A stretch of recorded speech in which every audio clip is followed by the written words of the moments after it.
Monday to Sunday. It's hard to explain, okay? But All day. All year round. it's so mysterious. This is who we are. This is who we are. WAVR.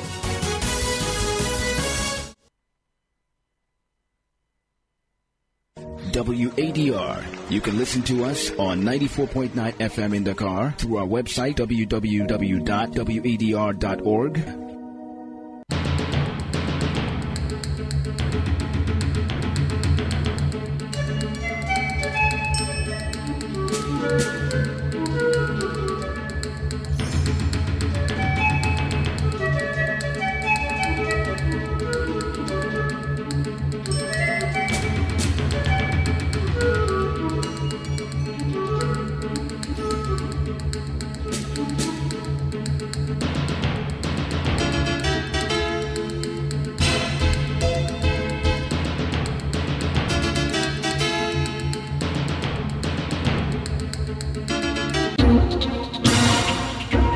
WADR.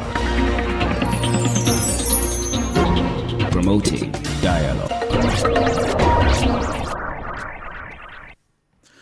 It's 6 p.m. in Dakar. Good evening and many thanks for staying tuned to West Africa Democracy Radio, broadcasting on 94.9 FM and around the world on wadr.org.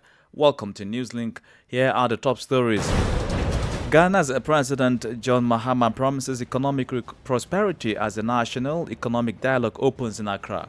Our nation stands at a pivotal moment, and the choices we make now will determine the trajectory of our economy for generations to come. As President, I have the honor of leading the conversation on the theme, Resetting Ghana, Building the Economy We Want Together. The Ivorian Electoral Umpire sets March 17 for publication of the voters' register ahead of the October presidential polls. The IEC invites all Ivorians to take all necessary steps to consult this provisional list, and it is counting on the civic mindedness and responsibility of all to ensure the smooth running of the electoral process up to the presidential election on October 25, 2025. Jusqu'à l'élection présidentielle du 25 octobre 2025. Authorities in Mali launch a fund scheme to rehabilitate old mining sites nationwide, and Burkinabe filmmaker Kouyaté claims the ultimate prize at the 29th edition of FESPACO for his feature film Katanga. Details of these stories and more coming up shortly. Here is Abdullahi Hassan with Newslink. Many thanks for joining our broadcast and welcome to our listeners in the Gambia, Ghana, Liberia, and Sierra Leone. We begin in Ghana, where President John Dramani Mahama has opened a two-day National Economic Forum in Accra with leading economists and financial experts in attendance.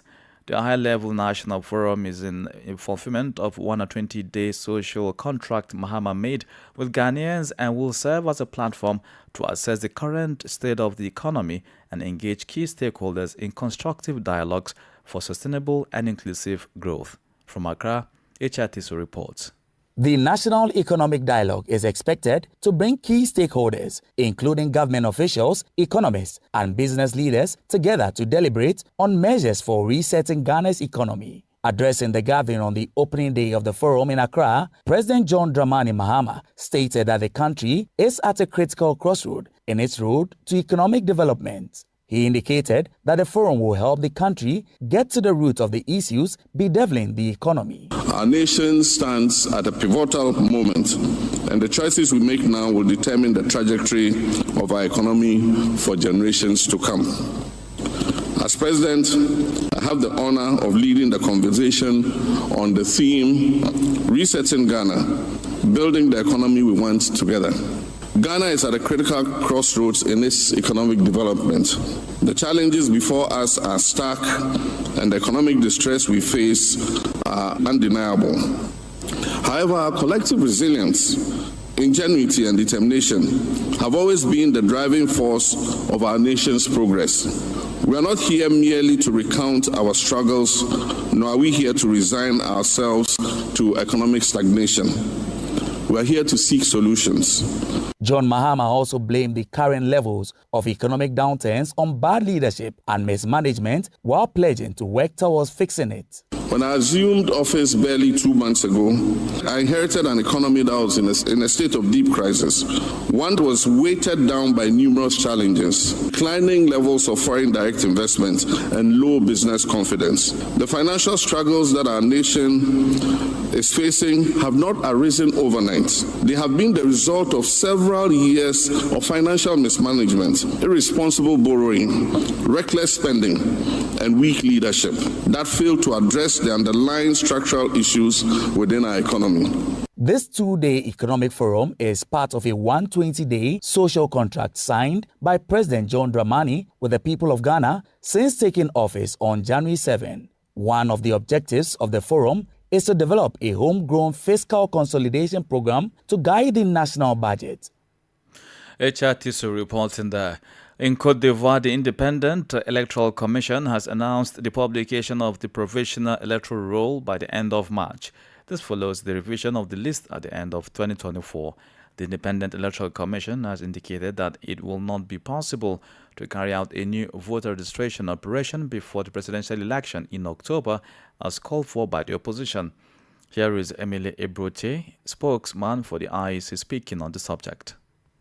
La liste électorale provisoire sera affichée. The provisional electoral roll will be posted on 17th March 2025 in the enrollment centers, opening the complaints and observations phase on 22nd March 2025. The IEC invites all adherents to take all necessary steps to consult this provisional list and, if necessary, to make any complaints by the legal provisions in force. It is counting on the civic-mindedness and responsibility of all to ensure the smooth running of the electoral process up to the presidential election on October 25, 2025. La bonne conduite du processus électoral jusqu'à l'élection présidentielle du 25 octobre 2025. Still in Côte d'Ivoire, the leader of the opposition African People's Party, PPACI, has promised to address key issues in the country, such as the growing land ownership crisis. Though ineligible to contest in the upcoming 2025 presidential election, Laurent Gbagbo gave this assurance at a rally in the Cocody district of Abidjan during the weekend. Gbagbo's statement has since sparked widespread debate after several citizens recently shared videos claiming they were forcibly evicted from their lands. Let's join Francis Boniface for more. Speaking before a large crowd of supporters, Laurent Gbagbo urged them to start campaigning and mobilizing for the PPACI. He also took the opportunity to denounce the worsening land tenure crisis, which has become a major issue in recent weeks. There are land issues in Côte d'Ivoire today, serious land disputes. You find a piece of land and 5 different people have documents claiming ownership. 3, 4, or even 5 individuals have an ACV or land title for the same land. We must be cautious because land disputes could lead to major problems in this country. Abidjan is already overcrowded. Even the traditional chiefs who came to give their blessings no longer have land. If we want to prevent future conflicts and wars over land, a proper land law must be enacted. The former president also expressed solidarity with the residents recently evicted from Ajame village, condemning the government's demolition campaign as inhumane. However, it is important to note that Laurent Gbagbo has not been included on the electoral list, making him ineligible to run or vote in the upcoming election. A report by WADR's Albin Ade in Abidjan and voiced in our studios by Francis Boniface. More stories coming up on West Africa Democracy Radio. Newslink continues. Remember, we're live on wadr.org and on Facebook at WADR English Service. Here is more on politics and governance. The leader of the major opposition party in the Gambia has said his group remains in support of the country's 2020 draft constitution. Lawyer Hussein Dabo of the United Democratic Party UDP statement followed social media speculations that he rather endorsed the 2024 draft constitution, which is set to be presented later in March. Dabo and Gambian President Adama Barrow had engaged in a closed-door meeting championed by former ECOWAS President Dr. Mohamed Ibn Chambers. From Banjul, Sankule Janko reports.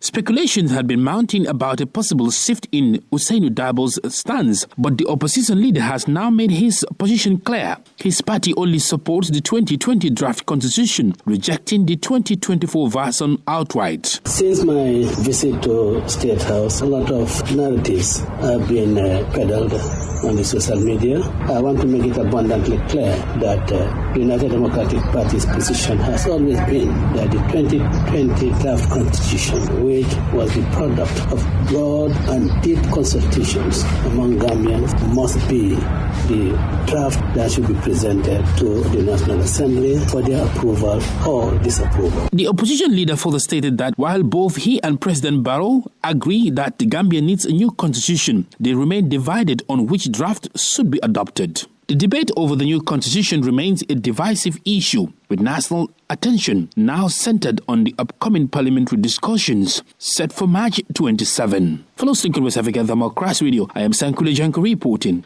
from Banjul. Meanwhile, much remains to be heard from Bissau, the capital of Guinea-Bissau, after a high-powered ECOWAS delegation abruptly departed the country while on a mission to resolve the ongoing political impasse. The team faced threats from President Omar Sissoko Embalo, according to a statement by ECOWAS.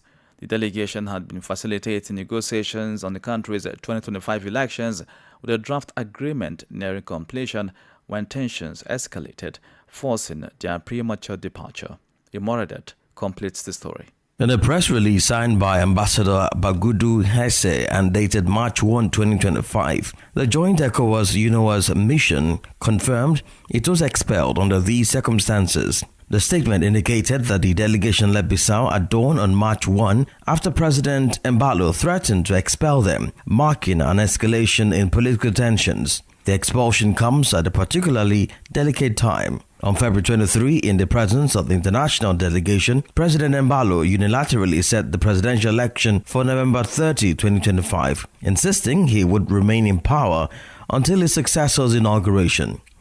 This stance directly clashes with the opposition, which demands his departure by February 27, 2025, marking the anniversary of his inauguration. Meanwhile, the Supreme Court has set the end of his mandate for September 4, 2025. Despite the abrupt departure, the ECOWAS-UNOWAS statement noted that significant progress had been made towards a political agreement. The mission stated that it had drawn up a draft electoral timetable and had begun presenting it to political actors for their input. Calling for calm, the delegation urged all parties and citizens to maintain peace and stability, emphasizing the growing international concern over the unfolding political crisis in Guinea-Bissau. Imoradet reporting there. Just before the break, let's take you to Nigeria, where a gender rights advocate has called for increased mentorship and economic empowerment for young girls in West Africa. Abimbola Alade Jare Salako said this is crucial to breaking societal norms that hinder women's progress. Alade Jare Salako, the executive director of New Generation Girls and Women Development Initiatives, spoke to WED's Usman Umar in Abuja during the closeout session of a 12-week mentorship program for young feminists from across the sub-region. The event was held in Abuja, Nigeria's capital. The place of economic empowerment cannot be overemphasized. It's very, very important for women, girls to be empowered economically. You know, there is a slogan that says money stops rubbish. When you have your own resources, when you are in the middle of crisis, you will be able to take a clear-cut decision. You know, but when you don't have money, you are there, you are stuck, you don't know where to go. My organization have had to intervene in over 100 cases of gender-based violence in the last 13 years. And most of the time, the women will come and say, I don't have what to do. I don't have where to go. I don't have any money. Do you have savings? No, I don't even have an income. Not talk of having a savings. Some of them are even in a relationship whereby it was not legal. So when anything happens, sometimes when the man dies, the family of the man comes and take everything, and this woman is thrown out. Why? And because she's not empowered economically, she cannot put her feet on the ground. So economic empowerment is really, really very important. And that's why I keep telling girls, don't just polish your face, polish your brain. You know, invest. don't just polish your face, polish your brain. Director of New Generation Girls and Women Development Initiatives and the gender rights advocate Abimbola Alidajari Salako. You are listening to Newslink here on West Africa Democracy Radio, broadcasting on 94.9 FM and around the world on wadr.org. Here's a reminder of our top stories.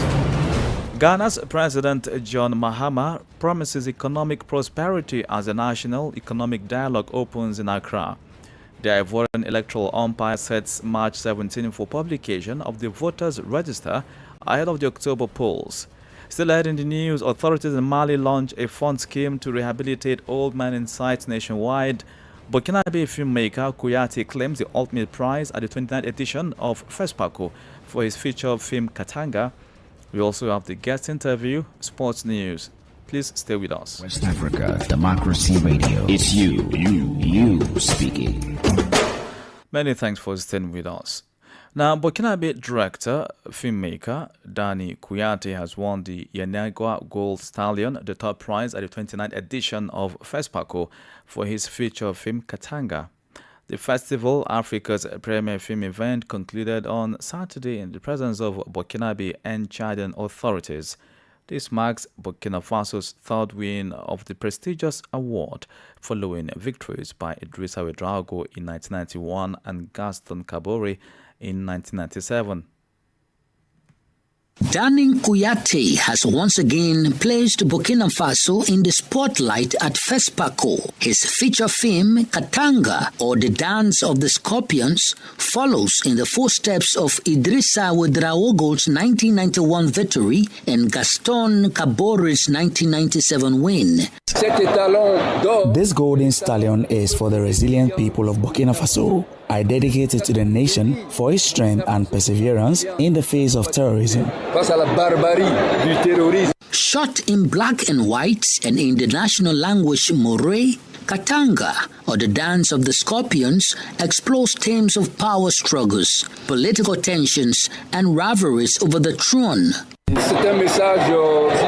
It delivers a message and a reflection on human nature and power. Power can be corrupting, and the greatest challenge is staying grounded when one holds it. Inspired by Shakespeare's Macbeth, the film was produced with a budget of 650 million CFA francs. The Sylvester Stallone, the second prize in the feature film category, was awarded to Somali filmmaker Mo Hawari for The Village Next to Paradise, while the bronze Stallone went to Zambian director Rongano Yoni for Unbecoming Guinea Fowl. FESPACO 2025 featured the participation of 53 countries and 95 film festival directors. Out of 1,350 films submitted, 235 were selected to compete across various categories. The 30th edition of FESPACO is scheduled to take place from February 27 to March 6, 2027. A report filed in by WADR's Ouagadougou correspondent Martin Kaba and voiced in our studios by Augustine Coley. Now, let's take time to bring you this feature report here in Senegal about peace efforts being made to bring a complete end to the conflict between the state and rebels in the Casamance region in the south of the country. The signing of several agreements has led to return to peace in several villages. One of the consequences of the decades-long conflict in these areas was that many children dropped out of school. Today, while some have returned to school, others have not due to a lack of civil status documents. These administrative documents enable children to enroll in school, take school exams, and pursue higher education. Fair to say that the villages or communities of the southern region of Senegal have shortfalls in the quality of public services. Here is more description of the situation in this report by WADR's team that visited the region and voiced by Samkule Janko.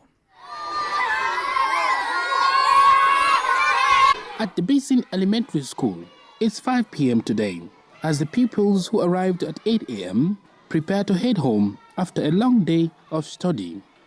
Built in 1961, the only school in this village in Casamance was abandoned in 1992 during the conflict between the state and the MFDC rebels. With the return of the government to the area, the inhabitants of Bisin returned in 2020. The school has since been rebuilt in a large, fenced-in country yard with 5 classrooms, providing shelter for some 200 pupils and a few teachers. And Sumana Sajo, principal of Bisin Elementary School for the past 5 years, welcomes us warmly in front of his small office before expressing his joy at seeing the school reopen once again. Dieu merci.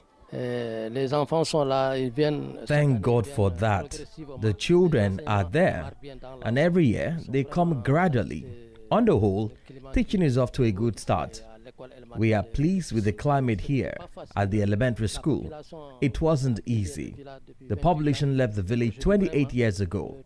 But today, everything is going well on the whole because we started with temporary shelters and now the school is well built. We are really happy to see all of these. Bien construite. Nous sommes vraiment contents de voir tout ça.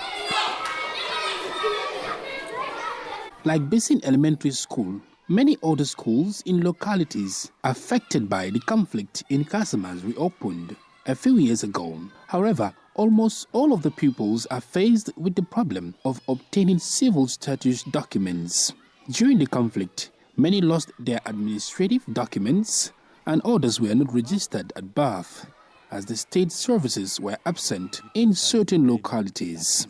Abdul Sanko, principal of an elementary school in Jinaki since 2008, is also president of the local school principals association. De 94 à 98 jusqu'à l'année 2000. From 1994 to 1998 and up to 2000, the crisis began to settle in the north of Bignona, more precisely in the commune of Jinaki, with the Jakai camp. The rural community itself was ransacked, which we don't have to say, but the truth is that everything was ransacked. Was it the authority or the MFDC rebels? This is a question of civil status. You know, education is compulsory for every child. When a parent comes, the first thing we ask for is civil status. If he doesn't have one here in Casamance, we're going to lose executives, intellectuals for lack of civil status. Let me give you an instance of a school that has about 238 students. Unfortunately, half of them don't have a citizenship certificate. What is half? It's 100 or more. A single establishment. So if you make a projection, it means that if we have 1,000 students, we have to count at least 400 students who don't have an extract. That's a lot. Even if it's 2, it's huge. Because we don't know who among those who don't have a civil status will be an executive. Même si c'est 2, c'est énorme.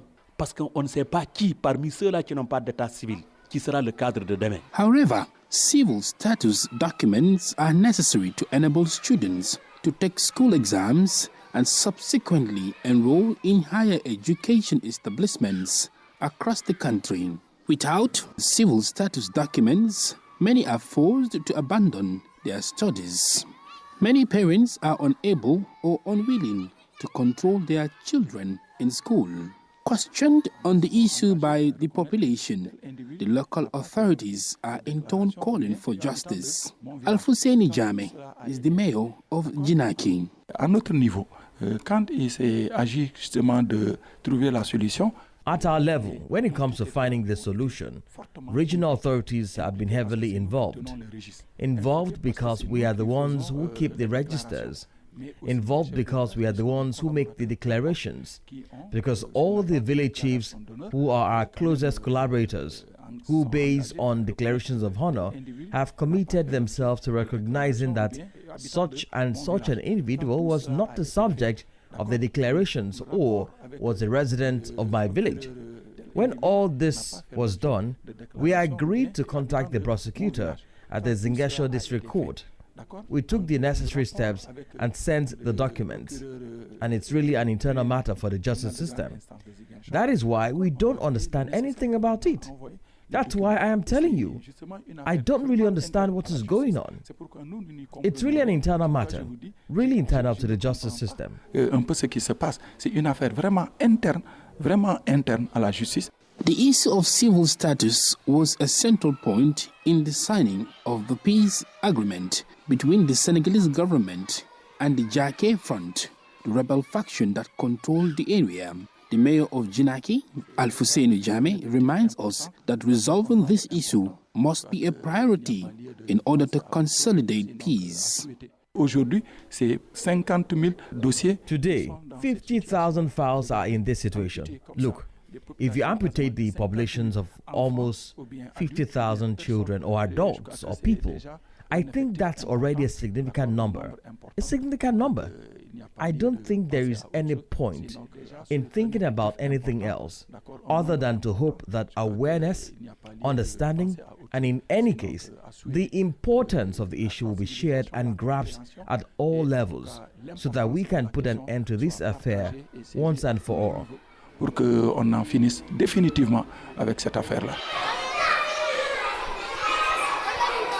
Today, in Casamance, thousands of children no longer attend school or have been forced to drop out for lack of civil status documents.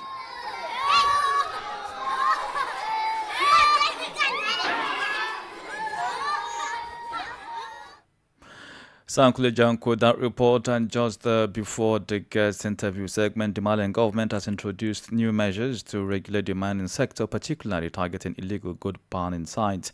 The decision taken last week during a Council of Ministers meeting aims to curb unauthorized mining activities, which have led to frequent mine collapses and dozens of fatalities across the country. The Ministry of Mines has also announced the creation of a rehabilitation and security fund for artisanal mining sites. Authorities say the fund will be used to close and rehabilitate abandoned sites and combat the use of hazardous chemicals in mining operations. Politics, analysis on major news, social matters, and all. This is A Guest. Our guest interview takes us back to Ghana, where the two-day National Economic Dialogue kicked off today, Monday.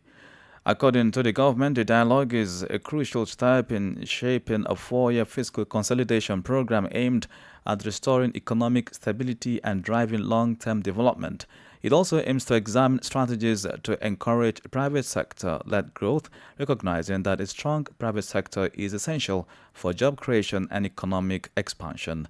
Our guest, senior financial lecturer with the University of Cape Coast, Ghana, Dr. Siriam Kavo, speaks about the significance of the dialogue.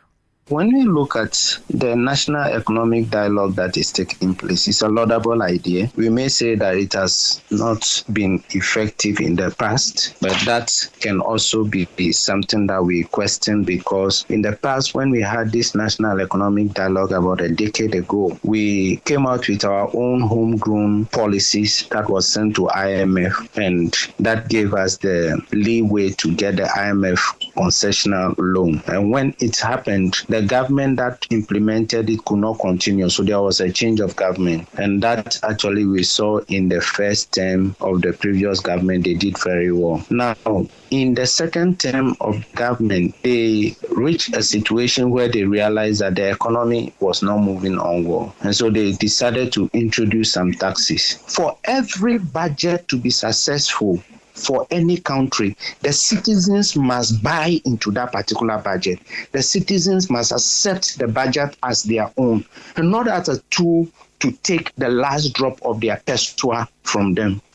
And in that vein, the approach being used by the current government, when they are now having economic dialogue before the budget is being read, and they are telling us that whatever that they are going to discuss, the policies that they are going to come out with, they are going to make sure that they implement it. What are some of the key sectors that you expect more revival to be done? And when they are done strategically, they have the potential of restoring and reviving the dwindled economy?